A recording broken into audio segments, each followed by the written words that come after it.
before I get into the stream, I want to talk to you guys. I'm not the most tech savvy person, but the best way you guys can be notified of my live stream, I figured out how to get my live streams um, live in advance. So the best bet that you guys can just subscribe to the channel, because and then if you don't want to be notified of my future uploads all the time, I understand that because I cover a lot of countries, not just South Africa, but the United States and South Korea, Japan, at times India and Indonesia, and sometimes everybody doesn't want to hear what I have to say about every country. But at the same time, what you guys can do is you guys can just subscribe but not hit the bell icon so you won't be notified of every future upload. But if you guys just constantly go onto my channel every once in a while, you will be notified of my live streams. So that's the best way you guys can know about the channels, because I'm trying not to go to other people's Telegram groups to try to notify people of the live streams. That's kind of their Telegram group, and I don't want to do that anymore. So just please subscribe to the channel, and you guys can know when the live streams are, and that way it would work out for everybody. Okay, let's get into the stream. Okay, first I'm wearing my old school Ronaldo Host African Strong shirt right here. There you guys go. It's an old school merch. And again, good morning to you, Tony Nagy. Okay, South Africa, people are murdered. There are 52 murders a day, unfortunately. And you guys can tell this is morning hair. I just woke up. There are 52 murders a day in South Africa. And like I said, there are 52 murders a day, and 1,000 children are killed every year in South Africa by homicide. They had went to, recently, scientists and criminologists had went to Durban as well as Cape Town, saw the graves of 711 children, and they saw the graves of 711 children, and 15% of the child deaths they found out were by homicide. Whereas in the UK, only 1% of children die by homicide each year.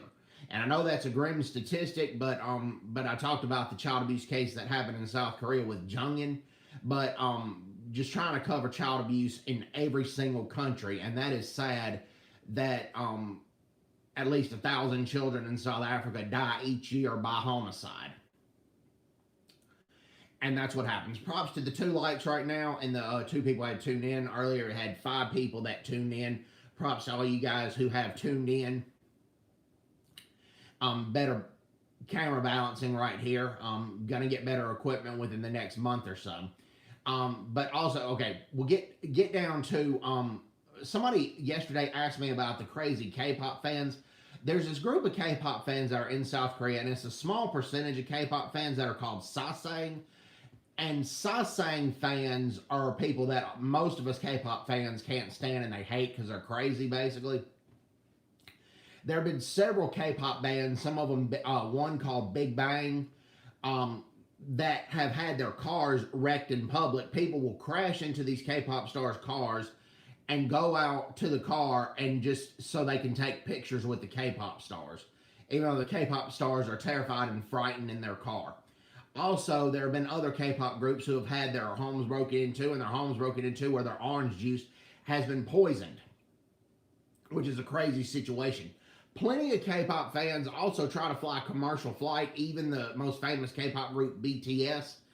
And BTS has had to stop flying commercial flights because somehow people have hacked into their accounts and know their flight schedule, and anytime they fly somewhere, the plane's booked. And the only reason the plane's booked is so people can try to meet BTS. And that's just a sad, sick, and sadistic situation.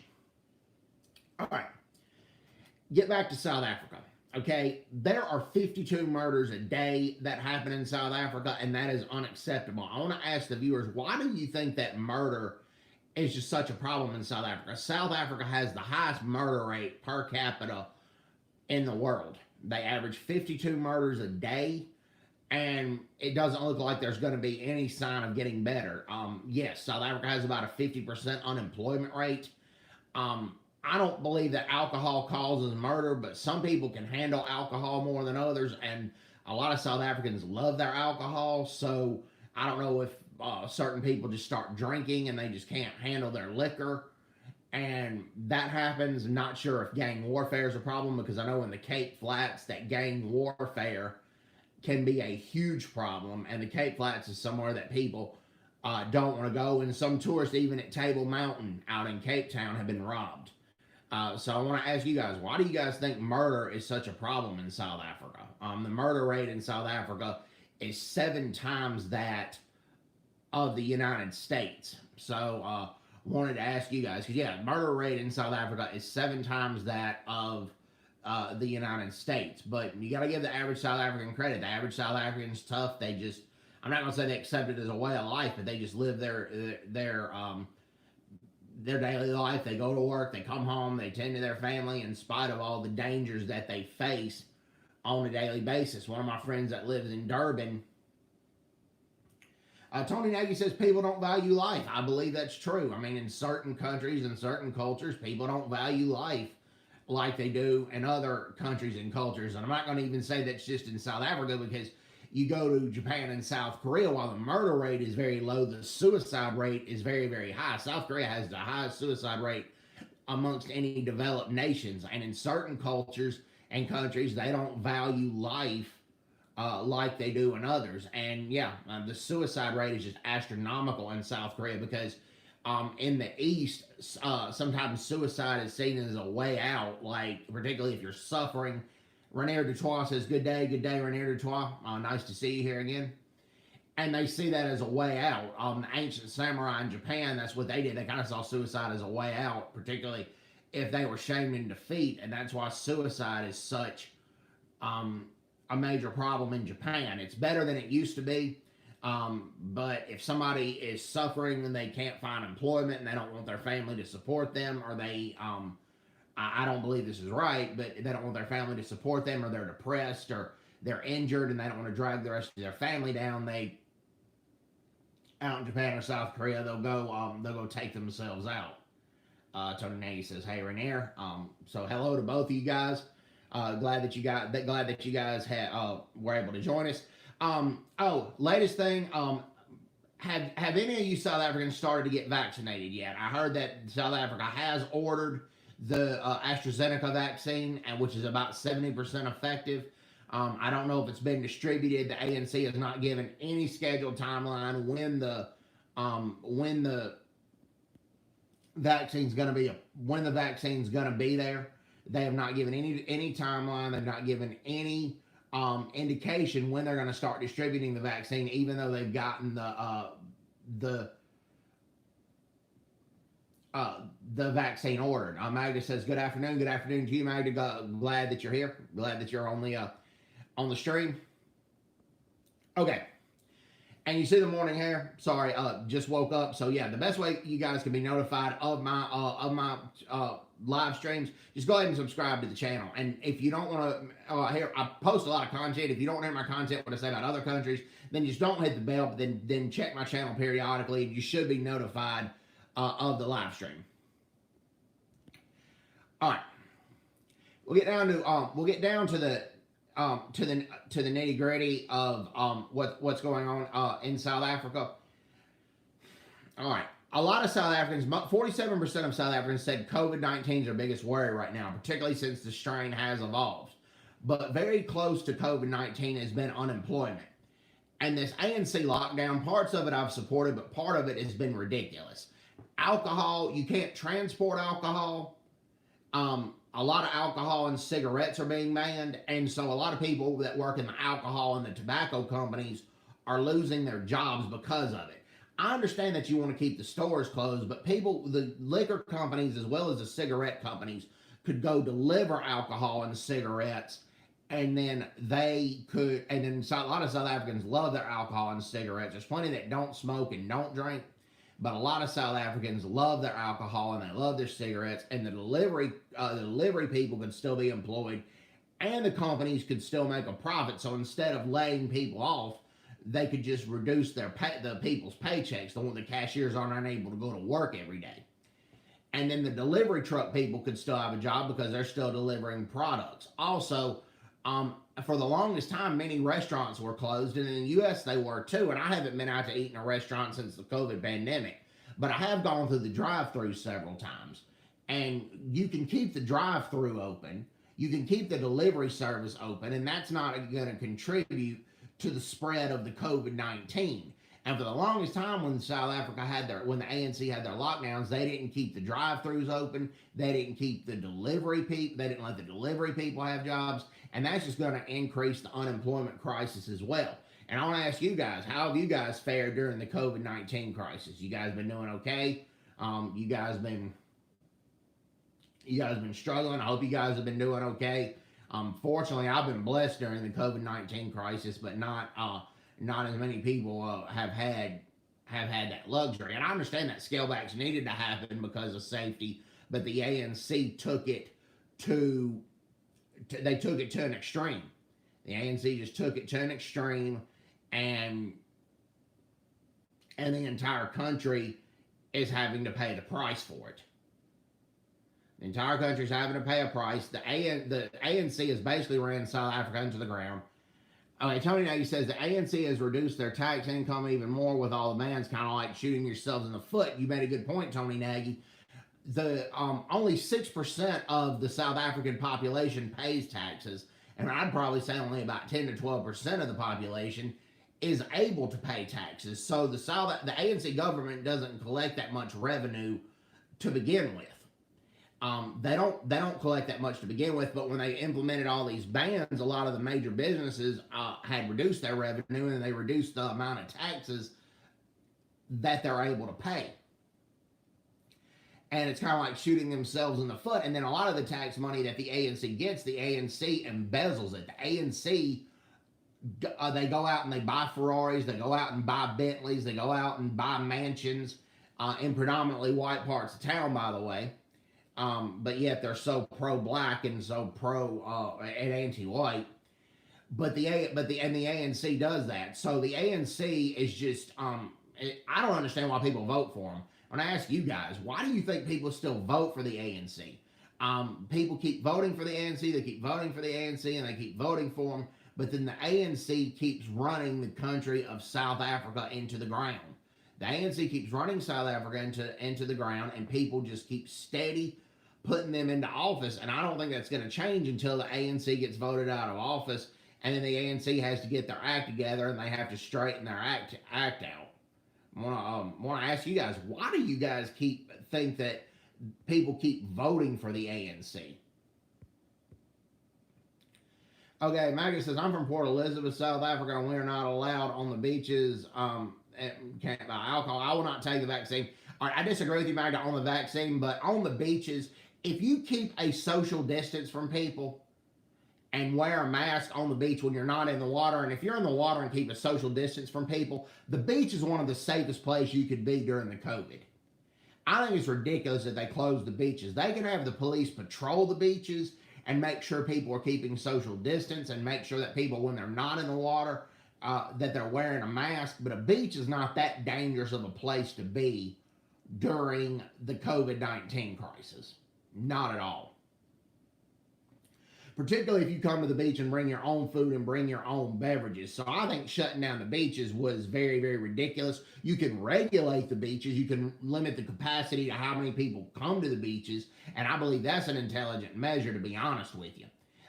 But yeah, and Port Elizabeth is going to be losing a lot of tourist revenue because of this. And I don't think they should ban tourism. You know, if you want to welcome people from foreign countries, as long as it's verified that they have the vaccine, and as long as the hotels have the individual air conditioners for each room and not the centralized air, they'll be fine coming to visit the town of Port Elizabeth. I mean, as long as, like I said, it's verified that they have the vaccine and they have multiple signatures from multiple doctors, and then if they haven't had it, go on ahead and getting vaccinated right when they get in the airport. You can do that, and that is going to. Port Elizabeth is a largely tourist-based economy, and that is going to kill their economy even worse when they shut down the beaches. But I honestly think that's what the ANC wants, so they can declare state of emergency, so then they can declare martial law, and then they can declare power. Tony Nagy says people keep voting for the ANC because they give them false hope that things will change, but they never will unless there's a complete mindset.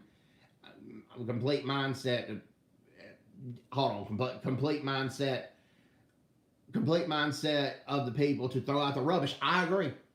Everybody keeps buying into the ANC's false sense of hope, and because of 1994 and what the ANC did to, I'm putting ban apartheid. But if you go to Tainted Heroes and watch that documentary, they did not do that much to help end apartheid. They played a role, but the role was small, to be honest with you. And yes, the false sense of hope, people keep buying into the false sense of hope, but they've been doing it for over 20 years now, and it's time to realize that the ANC is not the answer, and that the ANC is not the answer. The lockdown has really killed the economy worse than it already was. The currency, your guys' currency, the South African rand, is still under junk status.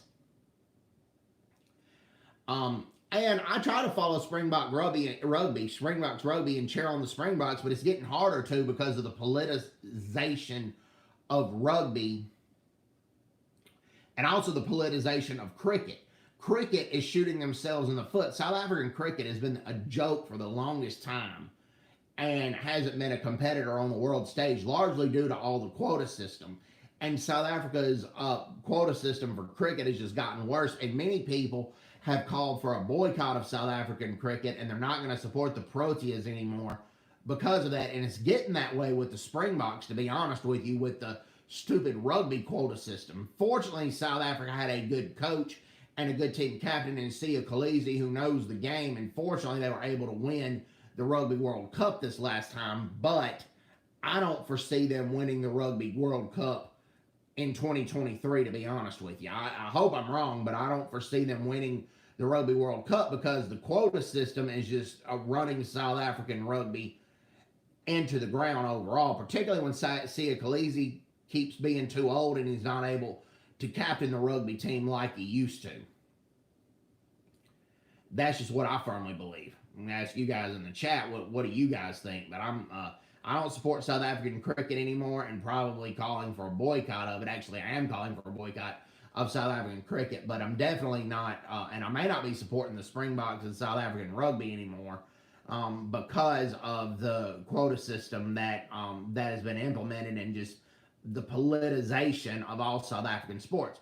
Also, 70 to 80% of Black South Africans believe that that they're against the quota system. They believe that in any sport that it should be based on the person's performance, not the color of their skin. So 80% of Blacks South Africans oppose this rugby quota system as well.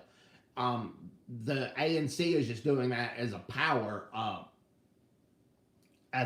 tool. They're using that as a power tool just to show their power. And then Beaver says, Brett, late joining. Tony Nagy says, yeah, and Beaver, I said, I'm not sure if you've subscribed to the channel or not, Beaver, but Beaver, the best way to be notified of my live streams is just to go ahead and subscribe to the channel. And that's just the best way to go ahead and do that. Tony Nagy says, there will be a day of reckoning. Unfortunately, the corrupt rats will jump ship and will never be brought to justice. I agree that there's plenty of places that they can flee. They'll flee to the DRC, and the DRC will give them asylum, or they'll go to Zimbabwe, and unfortunately the corrupt Emerson Mnangagwa will give them political asylum like Emerson Mnangagwa and before him Robert Mugabe did with Mengistu Haile Mariam. I'm for all merits in sport. I agree. Your sport performance needs to be based on your merit and your merit alone. But the ANC will stick their noses in anywhere. I agree. And the quota system was largely unnecessary, and that is why that South Africa had a huge drought from winning the Rugby World Cup. They won it in 2019, and before 2019, they hadn't won it in forever. I think the last time before that was 2007, if I remember correctly. And then before that, I believe it was 1995. So there were huge gaps of when they won the Rugby World Cup, largely due to the quota system. And almost all South Africans believed that that's why they were not a competitive force in the rugby field much anymore, because of the quota system. I mean, Team Japan at one point beat South Africa 34-32, and a lot of Japanese people believe that they beat South Africa because of the stupid rugby quota system. And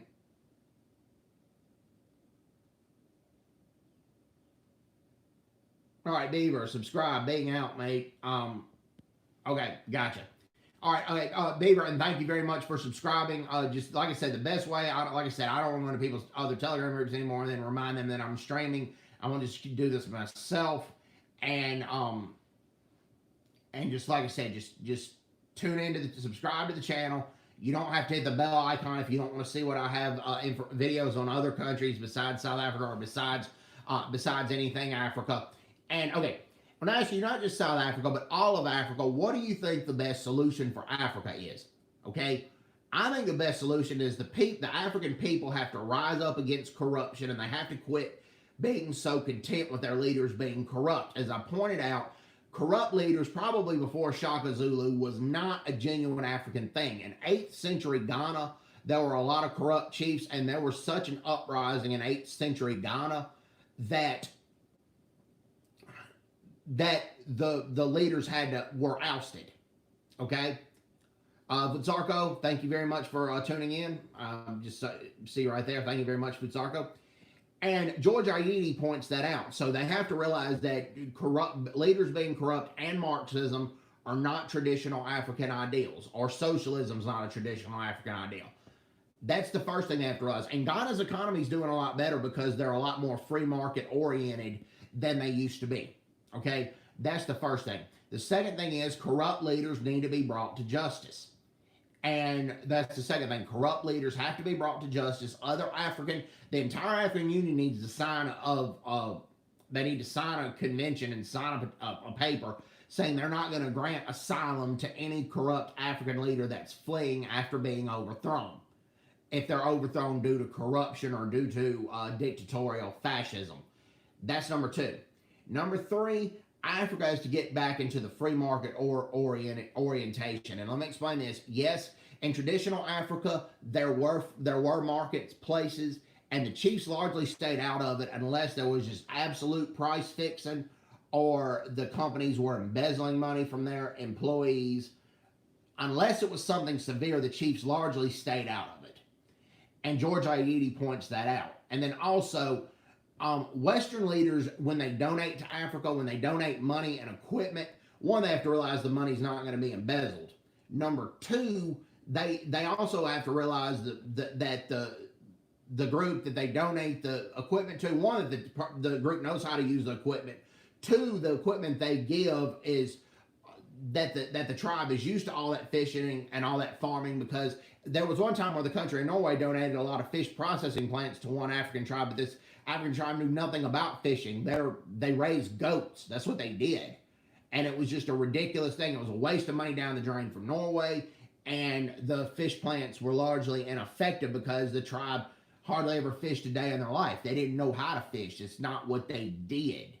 And so Westerners have to become more knowledgeable about Africa, its tribes, its culture, and everything else before that happens. Okay. I'm now going to talk about expropriation without compensation, about how much of theft it is, how silly it is, and how stupid it is. Now, there have been some cases where whites have stolen land from black South Africans. But when that has happened, and AfriForum does support restitution, there's a difference between restitution and redistribution. Restitution is, you know that it was stolen from your family hundreds of years ago and it was returned. Redistribution is just giving the land to somebody because they're a different skin color.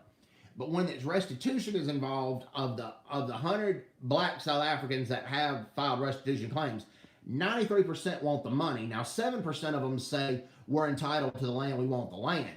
But 93% of them want the money. But that's what the ANC is doing. They're trying to, and the EFF, they're trying to prescribe to blacks how they should think. But 93% of them want the money. Only 7% want the land.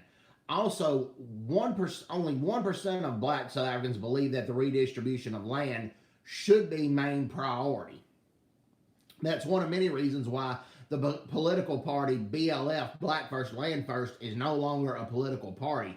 It was largely ineffective. It had less than 1% of support throughout the entire nation of South Africa. And that's why in the last election, they didn't even get enough votes to sustain one seat in Parliament. But you wouldn't know that by watching the SABC. The SABC just had BLF and Andile Muiktama and Lindsey Mosdorf all over their programs. And that was just outright ridiculous.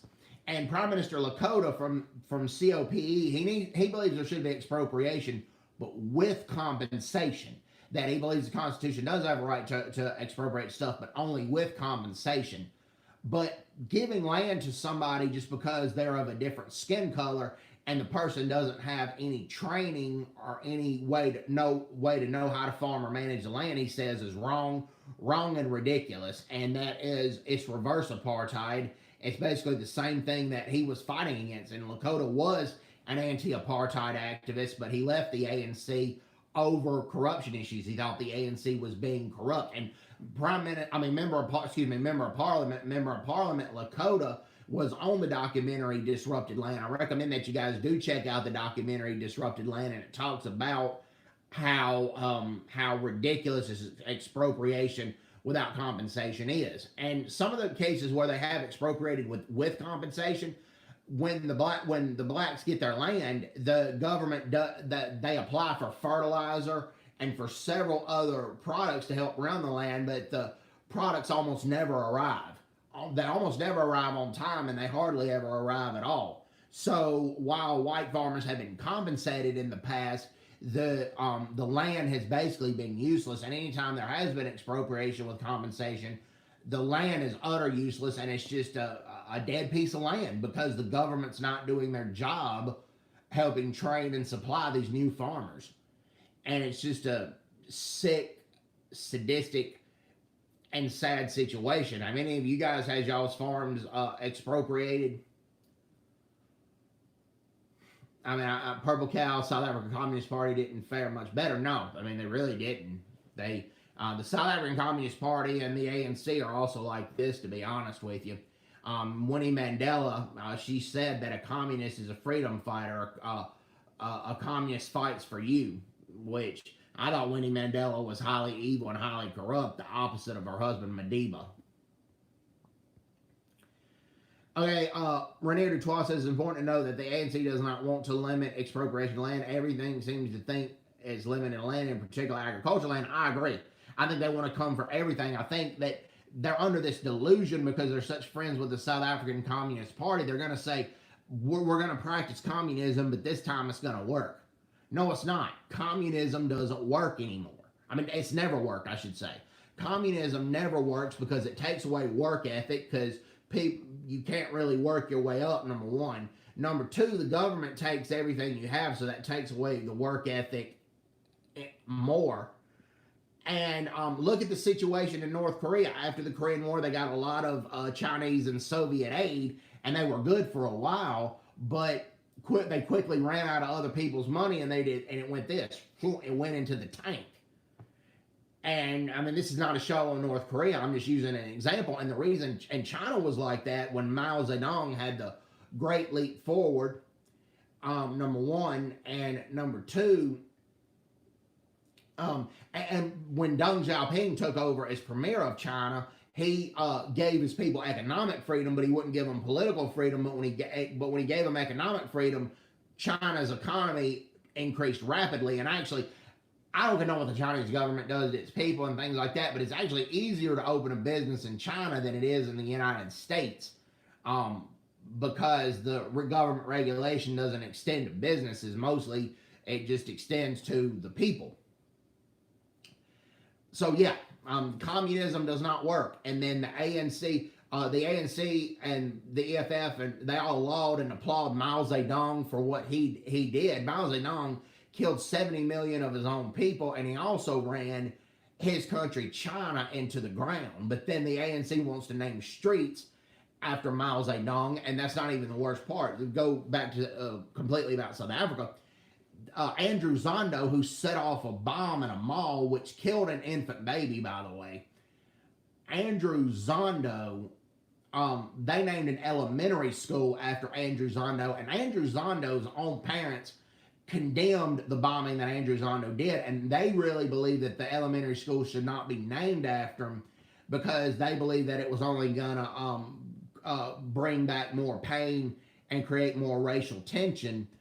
but the government didn't listen to Andrew Zondo's own parents. Andrew Zondo's parents didn't even want it, and they tried to tell the ANC government that, but the ANC government did not listen. And then you're brainwashing and indoctrinating elementary kids with this filth. Um,